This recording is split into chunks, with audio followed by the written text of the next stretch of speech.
नमस्कार सभी को। आज हम आपको से वार्ता करेंगे विश्वास। किस किस को ईश्वर में विश्वास है और किस को नहीं है। अगर हमारे अंदर विश्वास है तो ईश्वर हमें हर जगह नजर आता है।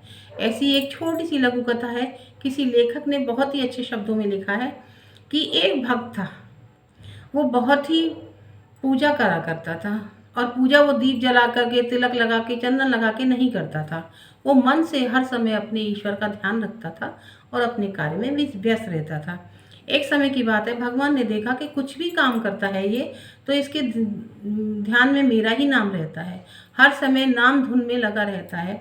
तो वो उसकी परीक्षा लेने पहुंच गए और उन्होंने कहा कि हे भक्त, मैं आपकी भक्ति से प्रसन्न हूँ, आप कोई वरदान चाहते हो तो मांग लो। जब भक्त को पता लगा कि साक्षात प्रभु मेरे सामने खड़े हैं, तो कहने लगा, प्रभु जब आप ही मुझे मिल गए तो अब मुझे क्या करना, आपका दिया मेरे पास सब कुछ है, अब मुझे और किसी चीज़ की आवश्यकता नहीं है। लेकिन ये भगवान ने कहा कि नहीं, मैं आया हूँ, मैंने आपकी भक्ति से प्रसन्न होकर आपको दर्शन दी है, तो कुछ ना कुछ तो आपको लेना पड़ेगा। बोले, प्रभु सब कुछ तो है, आपका दिया सभी कुछ है। तो ईश्वर ने उसकी परीक्षा लेने का विचार मन में लगाया कि देखता हूँ क्या मेरा है, इसके मन में क्या विचार आते हैं। उसने कहा, प्रभु ये बेटा, ये महल किसका है? बोले, भगवान आपका ही तो है। इसमें रखा हुआ सामान किसका है?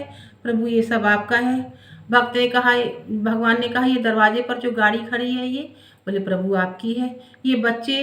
प्रभु ये आपके हैं। और ये जो तुम्हारा बाकी सारा ऐश्वर्य है, भगवान ये आपका दिया है, तो आप ही का तो है, मैं तो खाली इसको प्रयोग कर रहा हूँ। भगवान को जो जो बातें भगवान ने पूछी, भक्त ने सब कहा आप ही की हैं, आपने दिया है हे प्रभु, तो ये आप ही का है, नाथ मेरा यहाँ कुछ नहीं है। तभी भगवान की नज़र उसके मंदिर में गई।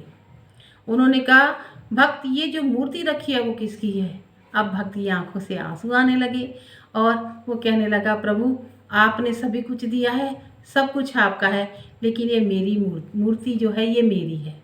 मेरी ये काया भी मेरी नहीं है, ये माया भी मेरी नहीं है, लेकिन जो ये मूर्ति है ये मेरी है। इसी के सहारे से मैं आपका ध्यान करता हूँ। इसके चरणों में मैं आपका ध्यान करके, इसके चरणों में मैं आपको देखता हूँ कि ये मेरे ठाकुर जी के चरण हैं और ये मेरे ठाकुर जी का शीश है, ये मेरे ठाकुर जी के हाथ हैं। तो प्रभु बस एक यही मेरी है।